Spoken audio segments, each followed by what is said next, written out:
Welcome, everyone. We'll get started in just a moment. I just want to give people a chance to join in and get their audio settled.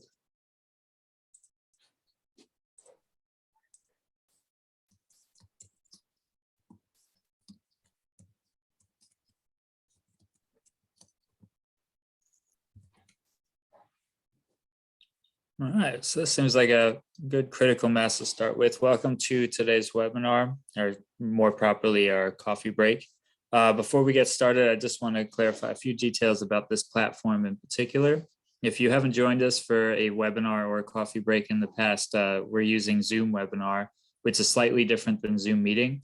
Most notably, your cameras and microphones are disabled by default. So if you want to interact with the panel, the best way to do so is to, you can use the raise hand function and I'll unmute and announce you so you can just speak. And then you can also use Q&A to ask questions, and you can use the chat. If you use chat and you want to discuss something with everybody else, just make sure that you select everyone from the drop-down menu, or else only we as the host will see it. So without further ado, I want to hand it off to Kizzy Morris. Kizzy? Oh, you're muted there. Oops. Okay. Hi, good afternoon, everyone. Happy Friday. My name is Kizzy Morris. I am the Provost and Chief Academic Officer at Chain University. Chain University is located in Pennsylvania, and it is the nation's first and oldest HBCU. This afternoon, I, along with some of my friends and colleagues, wanted to talk to you a little bit about the principle of inclusion and access as it relates to enrollment management. I have worked in higher education for about 24 odd years. And during my time there, playing various roles, one that I love the most being registrar, having to touch all aspects of a university and operations. I've seen enrollment management evolve as an area that really brings all the units together and really talks about fulfilling the mission of the institution. Oftentimes during that time, because enrollment management brings everybody together, really centered around student success, I've often referred to enrollment management as a bridge. It's the bridge that starts all of the processes right at the beginning and takes us all the way through to the end. As we are thinking about enrollment management as a bridge, and we're talking about inclusion and access, and especially within what has been happening in our nation in the last, I would say probably 2 years, more of it coming to the forefront in the last 2 years, we've really been centered around diversity, equity, and inclusion, and trying to figure out what that means for us, what it means for our practices, what it means for our policies, what it means for our various attitudes in regards to how we are helping our students to succeed, how we're working with each other as professionals in higher education.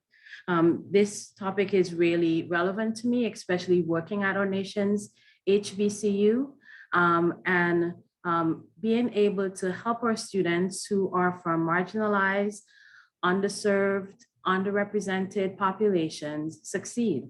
Folks who do not think that higher education is even a possibility for them, and being able to help them along that pathway.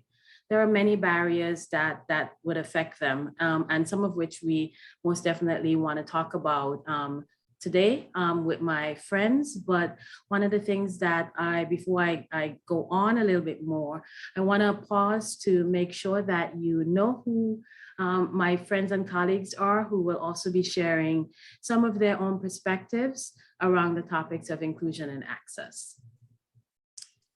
So I want to turn it over to introduce Stan.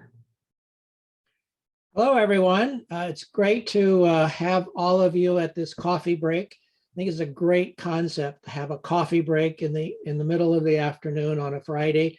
You might say it's the only thing that's between you and cocktail hour. So a wonderful way to have some time spent talking about great topics, and we're delighted to be with you. I am Stan Henderson.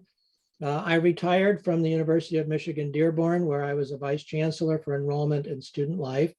I think maybe I sometimes might say, I like to say that I'm an icon of AACRAO, but maybe it's better to say I'm an artifact of AACRAO. That's probably a more accurate way of putting it. I've been around literally for 50 years and have had AACRAO as one of the great parts of my career, to be involved with so many great people like are on the coffee break today, and to have seen AACRAO embrace some of the concepts that many of us who work with students have come to see as being foundational. And one of those is really the idea of inclusion that Kizzy was talking about. That is where AACRAO is, and that's one of the things that's most important to me as I continue to work with colleges and universities across the country, talking about access and inclusion and equity. So it's a joy to be a part of this group and to say hello to everyone that's on the coffee break today. And I'll come back in a little bit to talk about some additional pieces of this.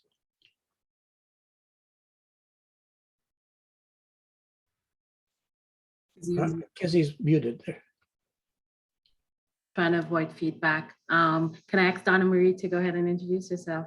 Absolutely. Thank you so much, Kizzy and Fan, and everyone else for being here as well. My name is Donna Marie Komalat, and I will actually be starting a new position as Assistant Professor of Professional and Secondary Education at East Stroudsburg University in the spring. And I'm also co-director of the Pennsylvania Educator Diversity Consortium here in Pennsylvania. It's an organization that focuses on diversity of the educator workforce, on equity, and also on ensuring that all educators in the state are culturally responsive, sustaining educators. So we work with institutions of higher ed across Pennsylvania, offering support to those institutions as they move toward that goal. Thank you, and I'll turn it over to Anne. Hello, I'm Ann Thurmer, and I am currently Dean of Liberal Arts and Humanities at Minnesota State Community and Technical College, which is a comprehensive community college in the sort of central western part of Minnesota. I'm thrilled to be a part of this group and to have been able to contribute to the STEM as a Connector book. Personally, I started college as an individual with profound dyslexia before the Americans with Disabilities Act. And I struggled sometimes with access, but I certainly struggled to try and find an equitable way to learn at times. And I'm so grateful for the progress that we've made. But I think in my work, as I work on student success issues, I encounter so many students who are not yet at the place where we want them to be able to be. As we imagine what a student-ready college might look like and the ways that we're going to have to change and adjust the way we do things to become truly equitable and to ensure that access is not just entry, but it's equal opportunity to succeed. I think that this is a wonderful conversation to be a part of, and I'm so grateful for the ways that AACRAO is centering not only conversations, but actions. How can we research this together? How can we learn more? And then how can we apply what we know to the institutions where we serve? So I look forward to the conversation, and I'll turn things over to Susan. Hi, everyone. Nice to be here with friends new and old. I'm coming to you from Ottawa in Canada, our nation's capital. I'm actually speaking to you from the unceded territory of the Algonquin and Anishinaabe peoples. And that's pretty important to us. Here in Canada, we actually are quite, we've become quite aware of the fact that we are most of us are settlers in land that actually has treaties, or in the case of Ottawa, actually we never had an agreement with the peoples who were on our land. before we came and benefited from it. I've worked in higher education, or I did work in higher education for over 40 years. I started out as an equity. Actually, I started out as a professor, but then I turned my mind to being in equity issues before I started working in student services and enrollment management. With my colleague, Clayton Smith, I actually have established a Canadian network in Canada on SEM, and I've been pretty active in AACRAO as well, and as a consultant. I've been asked to speak on the panel, really talking about Indigenous student perspectives, or SEM and Indigenous people's perspectives. But I have to tell you that I'm not Indigenous myself. And so I feel that really what I have to say is really conversations that Clayton and I have had, and I've had individually as I've worked through my time as a professional with my Indigenous colleagues, trying to be an ally and listening to what the communities have had to say about their experiences.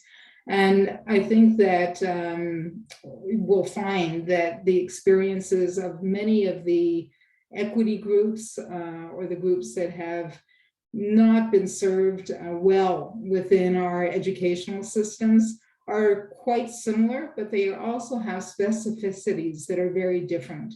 And so I like what Kizzy has said in her chapter in the book that we've been talking about, that race and ethnicity are two threads in the tapestry, but we really need to sort of see all the threads together and recognize that some of us have multiple threads, or we wear multiple hats as well. And so it's a really interesting conversation. So I might start by talking a little bit about the book, which has been mentioned. Kevin Pollack and I had the great pleasure of proposing a book for AACRAO that would be about developing a sense of belonging for students that would be a key part of student success. We put together a group of 13 AACRAOans to be authors in this book, and each of them spoke to the idea of making connections and building a sense of belonging from their own experience and their own perspective.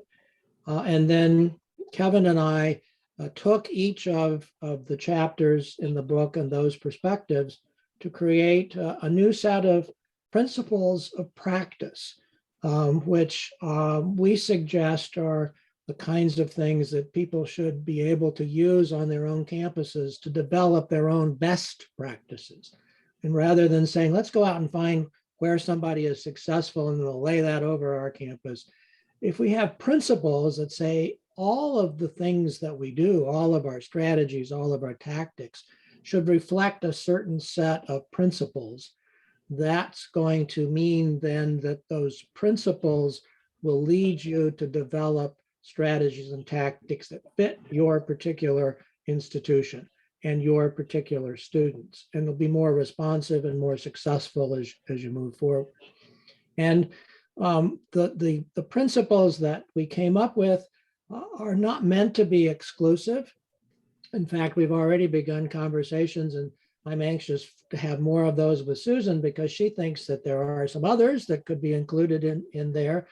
Just very briefly, there are 5 principles that Kevin and I identified: student-centeredness, faculty-focused, data as a service rather than a tool, community, and inclusion. And so the book became SEM as a connector, connecting students to experiences where they will feel that they belong, principles of practice. And the thing that Kevin and I would say was the most significant in our experience of doing that was reading all of the chapters as they came in with this concept of thinking about principles and seeing the consistency between all of the chapters in what the authors had to say about the various things that have influence on building connections and relationships, the things that get in the way of students, the things that are going to help students to make those connections.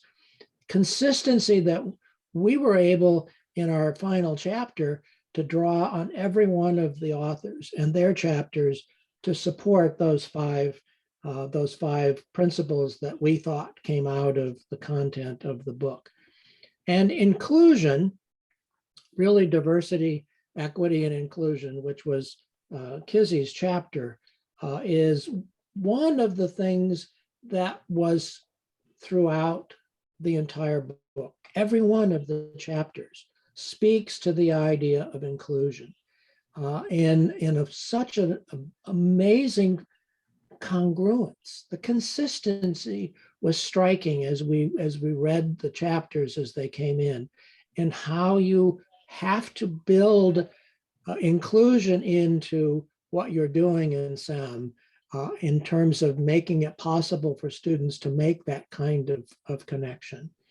And that's one of the things that I think is such a joy about bringing this group together, three of the authors here, plus Donna Marie and the expertise that she helped to inform in terms of the idea of inclusion, just to have that ongoing conversation about that.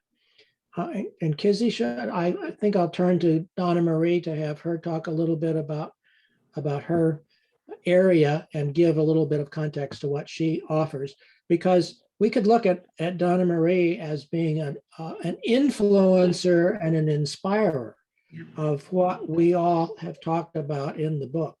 And so we're very privileged to have you with us today.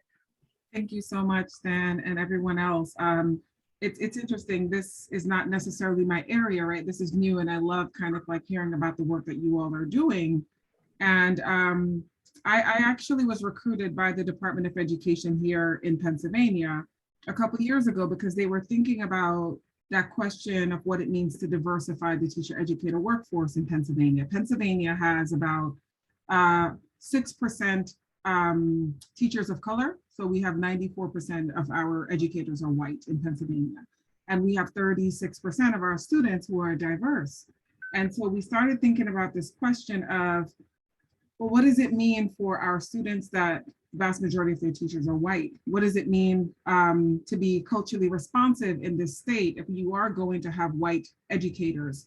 And one of the first things that we sort of, came to the conclusion about is that this is not and this is what I said to the secretary at the time, is that we can't do this work by just kind of stepping into the K through 12 space, in the in-service space, to have influences on teachers to say, hey, we want to bring faces of color in, right? We need to impact the entire ecosystem. So I think what we're talking about here, the work that everyone here is doing is a part of that ecosystem, right?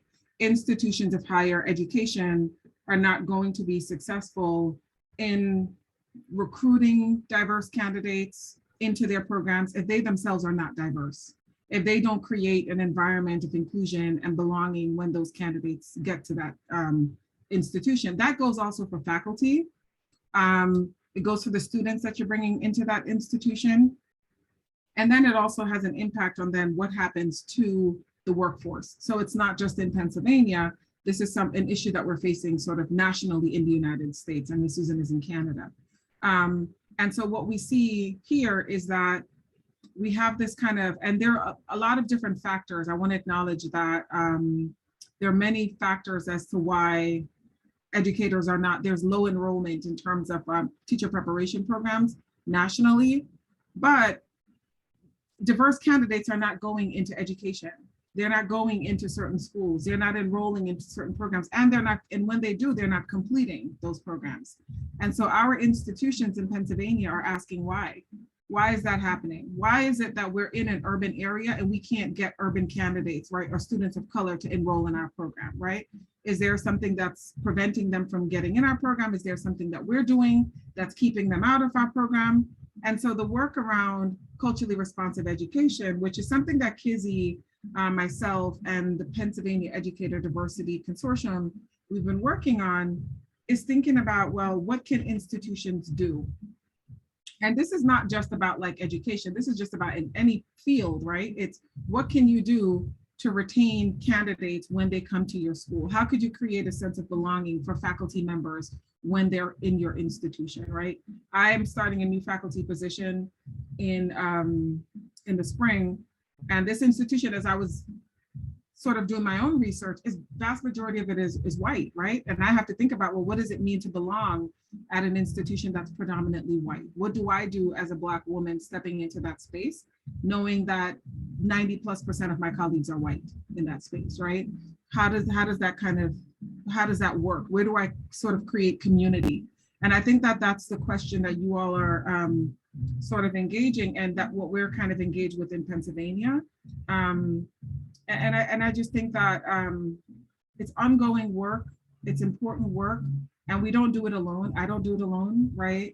Partnering up with thinkers across the state of Pennsylvania is helping us to kind of move that work forward, and just kind of developing sort of these long-term strategies to address this. So I'll turn it back over to Kizzy because I could keep going on and on about this. Thank you. I think about why we all do what we do, and mostly what we do is because of our students, right? And I write about an encounter that I had with a student in my chapter that I wanted to share here, because it's so impactful for me, and it really emphasizes some of the changes that need to occur in order for us to help our students feel this sense of belongingness, and in order for us to build relationships.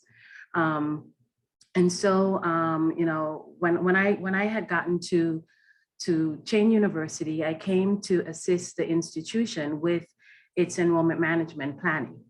And as such, I'm not in the enrollment management area directly anymore. I'm in academic administration, but part of what had transpired was we had one of our transfer counselors brought to me a student who just needed to talk to somebody. She was visiting campus. She was interested in Cheney. She heard about Cheney. She was interested in Cheney. And so she just needed to talk to somebody. I spoke to her, and being what I would consider a transfer student myself, because when I started my higher education journey, I started first getting my associate's degree, then moving on to my bachelor's and what's not, but I was enrolled in multiple institutions. So I felt like I could connect with her as she was thinking about moving on to a different institution from where she started with. So we had this conversation, this one-on-one intimate conversation, where she shared a couple of things with me about her personal experience at her current institution, which really broke my heart, because she talked about an advisor who didn't even really know her name, but the person was her advisor. Every time she went to see the individual, he called her by a different name, you know, and so she really felt lost in the sauce, I would say, and really became just a number and not necessarily a person. And she really was looking for that other opportunity where she could finish her degree in a place where she felt that sense of belonging. I was able to connect her with one of our department chairs right away so that she learned more about the academic programs. She was able to talk to someone about financial aid, you know, and then she did end up enrolling at Cheney. And, you know, we would have lunches from time to time, made sure that I scheduled some time out with her so that we were still maintaining that connection and building that relationship, right? I got to know her very well. I got to know her grandmother very well, because her grandmother would call in from time to time, and we had to back up a little bit in regards to what kind of information I could share with her, right? For all my registrars who are here, you know about FERPA very well. And so it was a joy to see her journey as she finished her degree, because she was able to graduate and apply to a graduate program and was accepted to that graduate program. But during her time here at Cheney, was able to make some connections where she, held various leadership roles and was able to represent the university at different events and what's not. And when I think about the things that we have been doing recently in the last 4 years at Cheney in terms of transforming our operations and really focused on helping our students get across that bridge, oftentimes they start that journey and there are barriers, there are financial barriers, lots of research out there that tells us that finances is a real burden, especially to folks who are from low socioeconomic backgrounds. They can't afford college. College is expensive. And that's sometimes a turnoff for them. But there are opportunities out there that we could explore in terms of scholarships and different things to help eliminate those types of barriers. And that's part of what the work is that we would need to do as individuals, as enrollment management professionals, as academic professionals, in order to help break down some of the barriers that exist. My approach was really along the lines of race and ethnicity, right? But when you think about diversity, it's not just about race and ethnicity. The diversity is more about likenesses and differences than we would care to admit. And there are various groups out there that we also need to be paying attention to and helping them make a connection. And I know that some of my other colleagues did explore some of the experiences and some of the barriers that those groups are facing and how we as professionals can help them break through those barriers and start changing some of the practices and policies to help them also cross over the bridge. So I want to open it up. I don't know if Anne or Susan wants to share about their experiences and dealing with trying to create some equitable practices to encourage inclusion. I can jump in and then I'll turn it over to Anne. Over the past year, I mentioned that I work a lot with Clayton Smith on SEM. And one of the things that we decided to do actually was to interview Canadian SEM leaders on their experience over the last decade. And we were also trying to look forward to where's SEM going to go over the next decade. And of course, everyone was so immersed in COVID and responding to the pandemic that it was much easier for people to reflect back on their experiences over the past few years than to look forward. But I think that there were a lot of comments that people made on their experiences in SEM planning, and on their experiences on setting SEM goals, on their experiences looking at both barriers and some of the practices that they've implemented that I think are very fruitful for the discussion that we're actually having now. I've been asked to actually focus on talking about Indigenous peoples in Canada, and I have to say that Indigenous peoples are such a diverse group.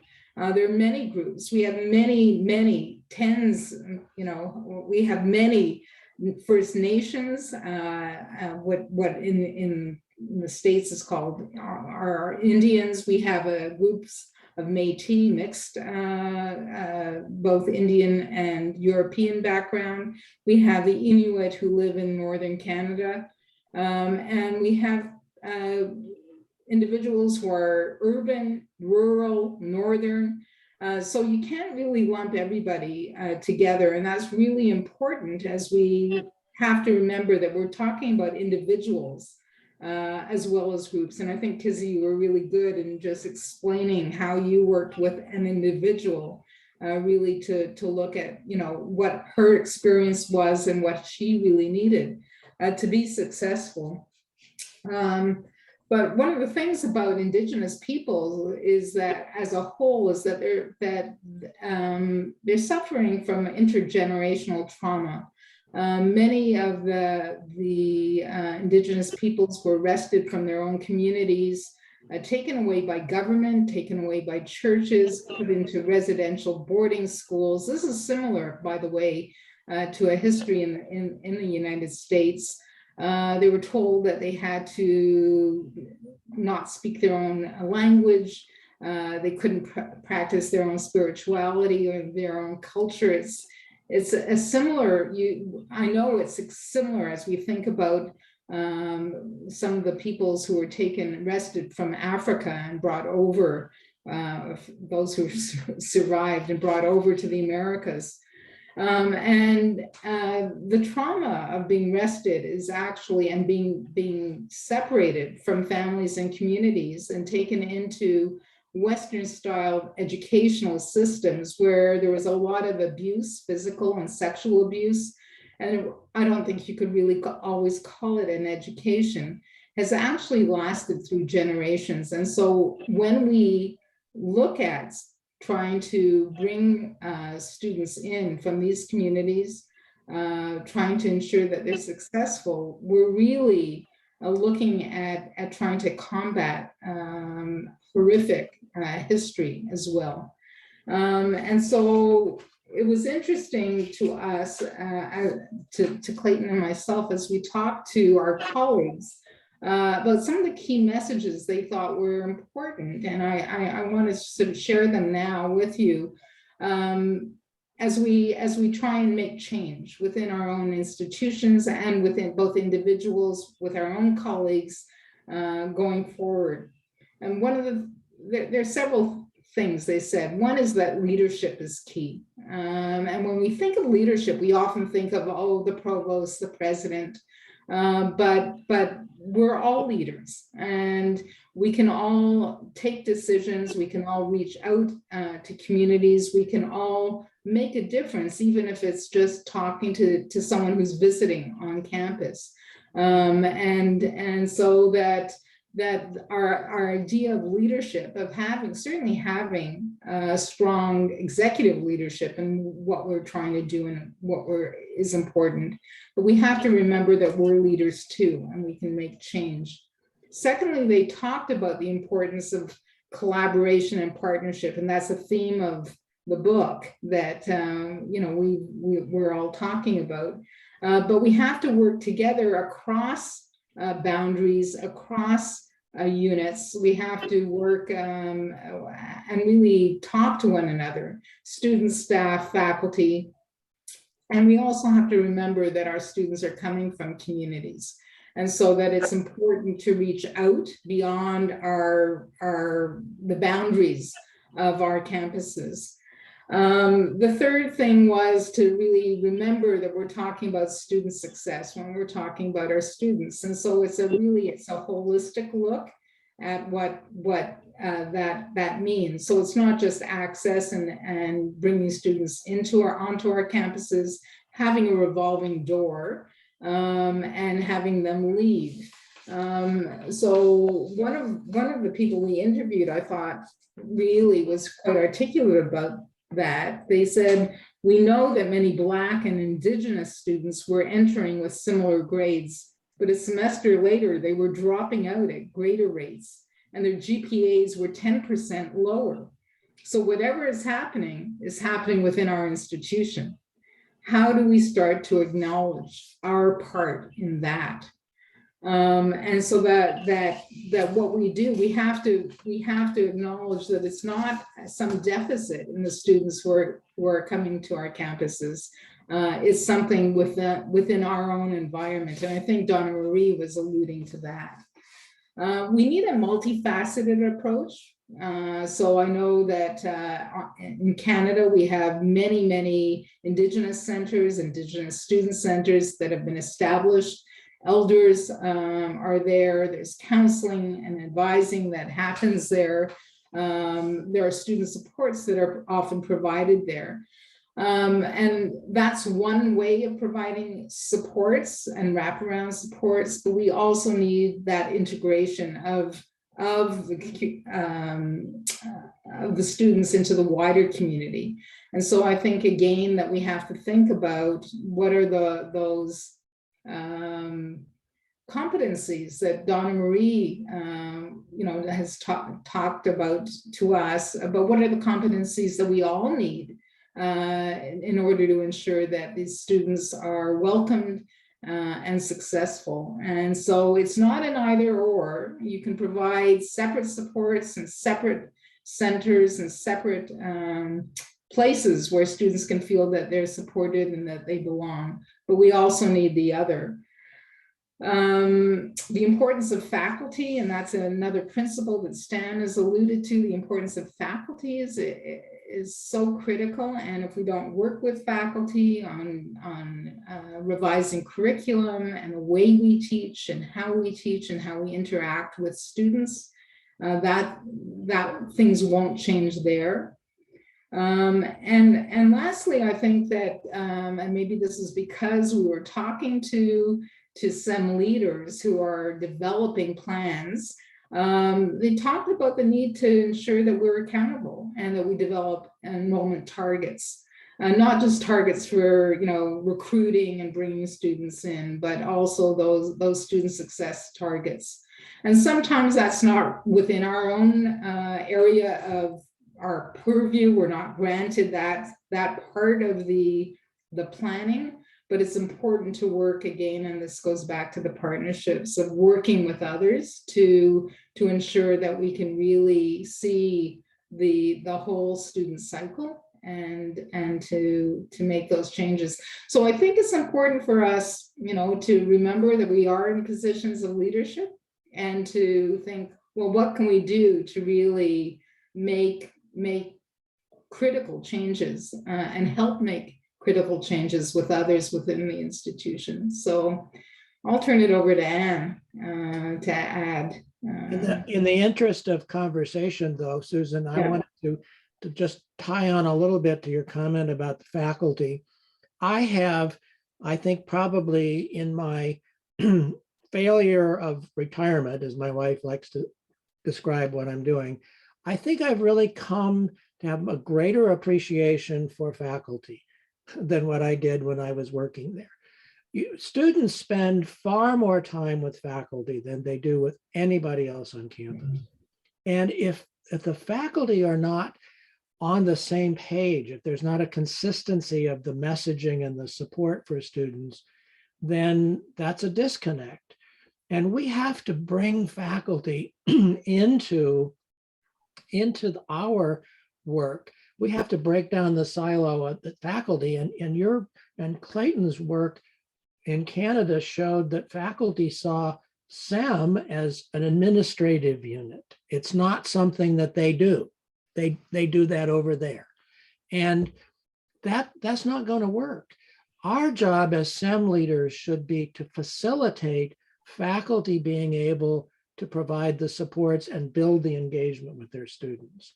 And I really believe that we can do that. And the faculty focus, one of the things that Kevin and I found in our research was that there is support for the notion that first generation students don't respond as positively to engagement through first gen clubs and that sort of thing as they do to faculty. If you have something that's engaging them with their faculty, engaging them with their academic advisors, tied to what it is that they're actually doing and what they see themselves as being in college for, it's not going to be as successful.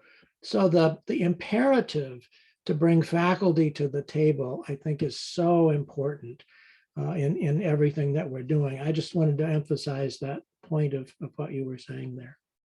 And I think I think that actually connects with what Donna Marie was saying earlier on too, that If we're going to really achieve equitable outcomes, not only do we have to include faculty, we have to think very carefully about the faculty who are on our campuses and can be at the table. Thinking about building out that diversity within the workforce will be a part of solving that problem for sure. So looping back to Kizzy's metaphor of a bridge, I think we're always going to have need for individuals who take the hand of a student and help them across that bridge.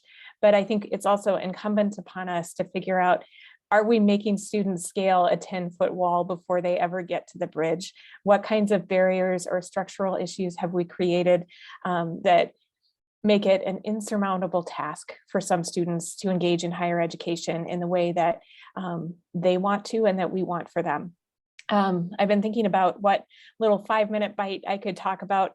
I started doing my research, which I looked at 256 different admissions web pages and looked for references to high impact practices, and then analyzed the context using some critical theories to see how colleges and universities were talking about high impact practices as they were bringing students into their institution. And I think in terms of this conversation, one of the things we really need to consider is what experiences we're including. When we give students credit for something like service learning or for an internship, how have we included experiences that will be relevant to their communities, to their life experience? One of the things that still breaks my heart is I had a student who was giving care for a grandmother, and he was doing all sorts of personal care activities. And this made it very difficult for him to access a service learning opportunity. And we had certain experiences that had been vetted by the institution. And if you did those things, you could document that you were engaging in a high impact practice and serving. Are there ways that we could expand our understanding of what service is? Does service always have to be voluntary? Are there low-income students who would be able to participate in relevant transformative experiences that would help them connect if they're compensated instead of requiring voluntary service? What sorts of readings can we do of the things that we're already offering that would help us understand not only the students who are not being included and who might have difficulty accessing the offerings we've provided, but what experiences have been systematically excluded, what opportunities are not deemed to have the same educational value that some of the other, the list of the high impact practices are enshrined. What kinds of experiences would our students tell us are transformative to them? And can we begin to include those? And how will that change the access picture for students once they've joined our colleges and universities? So I think I'm going to mute now so we can have more conversation back and forth between the different panelists. And I would say to tie into Anne, that idea of the experiences of students should be instructive, informative, and a part of the conversation about what it is that we're providing to them. You know, I think that's one of the more seminal pieces of your research, is that if we don't listen to the students, how are we going to give them what it is that they need? And that is, I have adopted this mantra that Laura Wankel includes in a book that she wrote a couple of years ago. The new students of today are saying to us, just for me, just in time, just enough. That's what they want out of us. And we have to have them at the table to have that kind of conversation as we work with them, to make sure that they can make the connections and to feel that they belong. Because if we're not taking care of the young man who's giving personal care to his grandmother, how can we be successful in serving that student?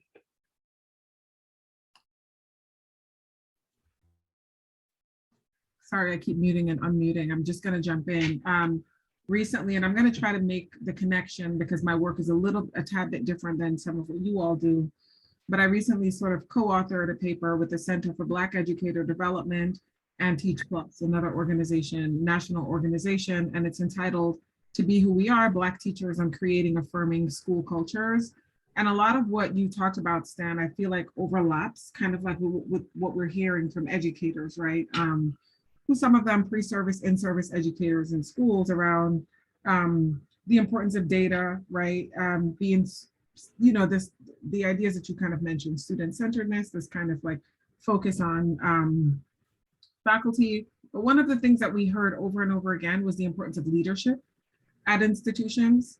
And this leadership goes far beyond just like the K through 12 institutions, right? Institutions of higher education as well, right? So what's the role of leadership? Because what I hear you all talking about are underrepresented students, low income students, marginalized students, first generation students, right? So you're talking about a really particular kind of group.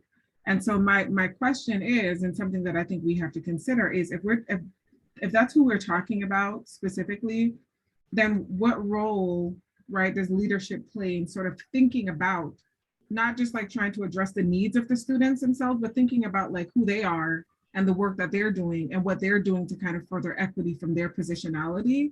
I feel like so much of what we do is thinking about how we can help other people, but not always thinking about our role in the problem sometimes, our role in, you know, our own limitations in being able to sort of do this work. And so I just kind of want to put that out there to you all to say, how have you seen that being engaged in this particular work as you're talking about these kinds of students? And I think we, you know, that really points to one of the questions that I just read that popped up in the chat to deal with faculty, staff, and disparities, right?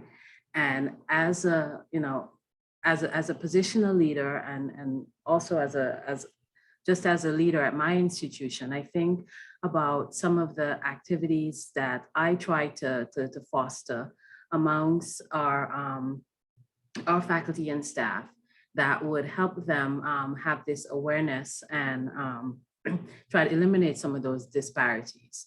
And it could be in very small ways in terms of just recognizing various backgrounds and various culture and making sure that folks are educated and they understand where people are coming from when they bring various perspectives to the table, so that all voices can be heard or that all voices can be considered.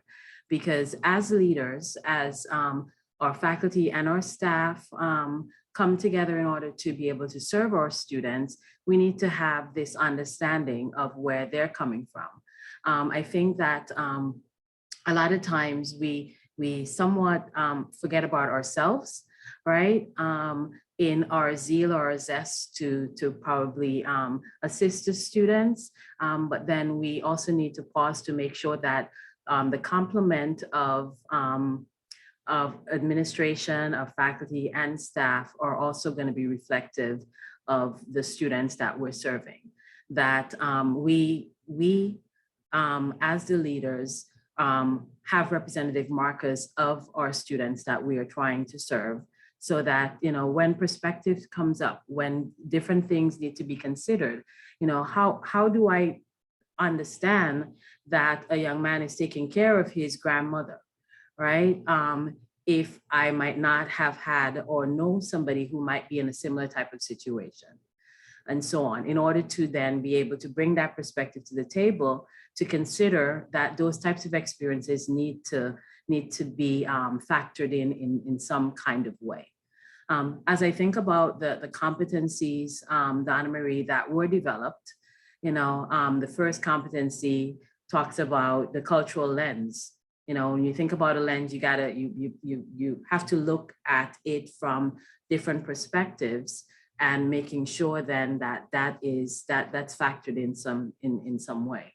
So, I mean, I don't know, there are different disparities and different ways that we can handle it, but that's what I would consider, you know, making sure then that our complement of leadership most definitely can speak to the experiences also of our students, their pain, close attention, they're learning, they have that awareness, and they're seeking out the information as well. If they don't have that awareness, they're seeking it out, and we are educating each other about it.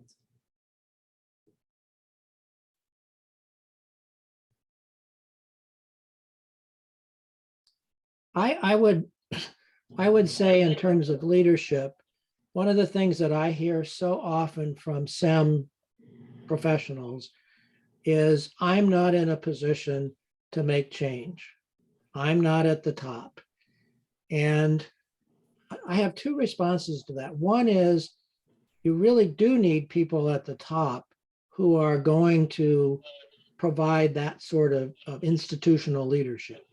You know, if someone is not supporting the notion of inclusion, if there's not a person in a dean or a vice chancellor level who is saying to all of the people for whom she is responsible, what are you doing in your office to support cultural awareness, to support building a diverse workforce, to support the students who are coming? That is crucial to have that kind of leadership.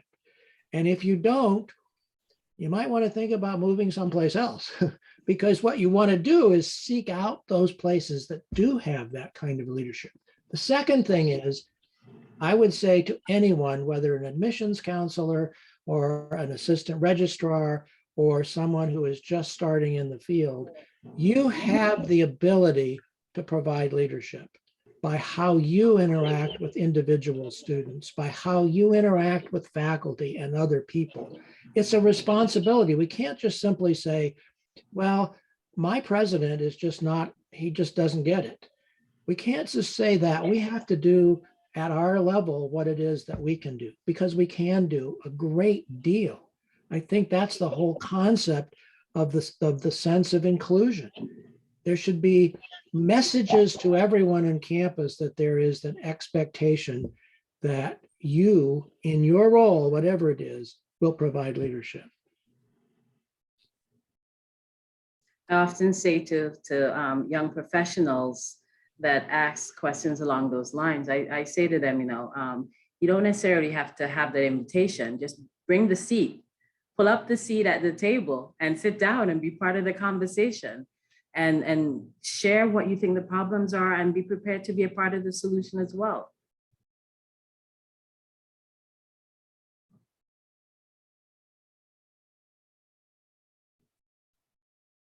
I would also say one of the things that I have found is important is symbolism and modeling the kinds of behavior that you want. I tell the story in the book about when I went to the U of M Dearborn, there's a large number there of Arab Muslim students.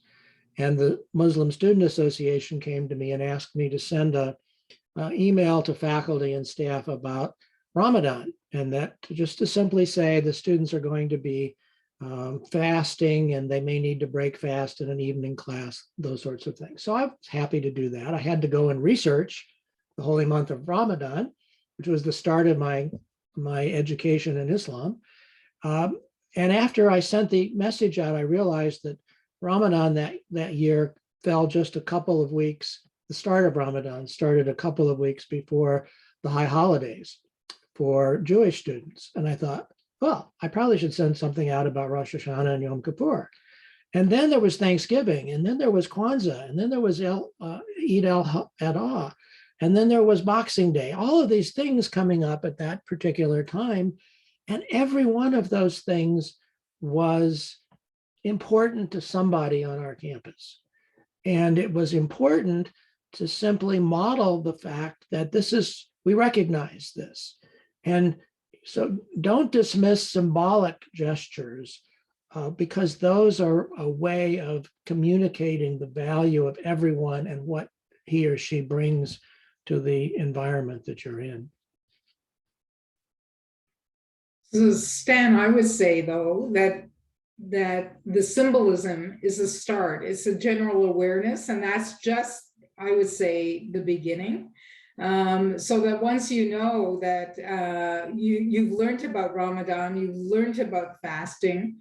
When the Islamic Students Association came to me and said, well, you know, we have a prayer room that was given to us by, you know, some other, you know, a dean, but we're growing and it's way too small for us. So can you help us find other space? I mean, and that becomes, that's the next step is more than symbolism, because when you're going and advocating for inclusion, you begin to actually not just educate yourself, you're educating those around you, you're educating your peers, and then you also, if you're really going to, you know, try and find space, you're educating the entire campus about the importance. And what's important in leadership, I think, is not to feel that if you are rebuffed the first time, that you should just sit down and not do anything else,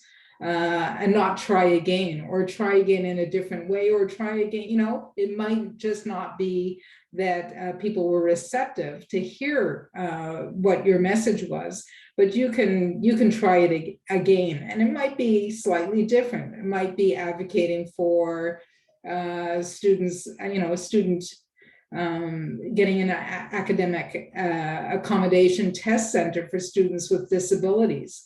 But the point is that as you begin to educate yourself and others, and begin to take those steps, you do begin to, and I'm going back to Donna Maria's first sort of comments about the environment. I mean, we're really talking about changing and shaping environments so that we are really more inclusive to all of us.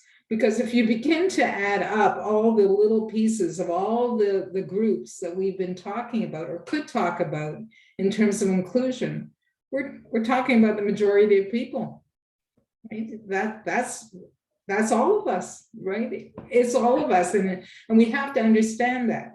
We also have to understand the particularities, right? Of, you know, if I don't have a mobility impairment, that's not part of my identity or my needs or my, you know, ensuring the inclusion. But once you start to recognize that, you know, that ramp that's really important for someone in a, you know, who uses a wheelchair, it's actually going to help me if I'm pushing a stroller, or if I'm, you know, if I'm carrying a huge pile of papers that I'm marking or what have you. So I think, you know, the concept of leadership is so important, and we have to think about leadership really is not the top 2, 3, 5 people in the executive or 10.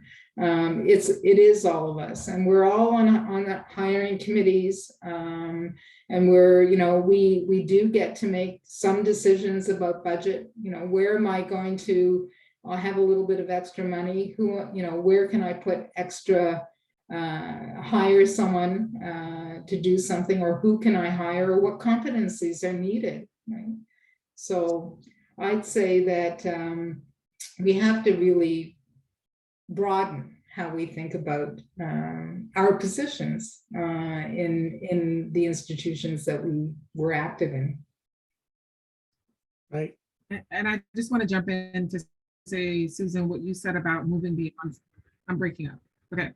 What you said about moving beyond symbolism is so important, because what I also hear based on like Stan's story and what you just shared is like, you sometimes have to be courageous. Some of these things seem really small and it's like matter of factly, like, yeah, that is something that should be recognized. You should allow for certain spaces, right? But not everyone will see it like that.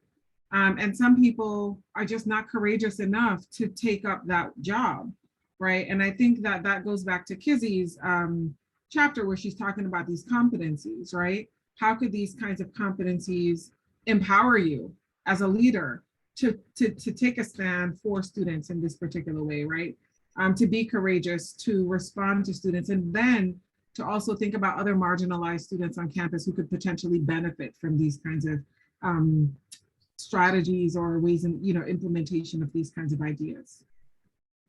I like the idea of courageousness. And I think in a way that gets to part of what Gina was talking about earlier, that some of what we accomplish, we won't get to enjoy in our generation. But if we can have a better future for our students and for their children, then I think that's a pretty good day's work. And yes, we need to look for where we can help those who are our peers and who are in the trenches right now. But there's hope. And I think having that courageousness to do things for those who are coming up, whether it's new professionals or our students, that's worth investing in. So I think I'll end with the 3 C's, right? Because we talked about courage, we talked about commitment, and I'll add a final C to close us off in terms of continuity, because this work has to continue.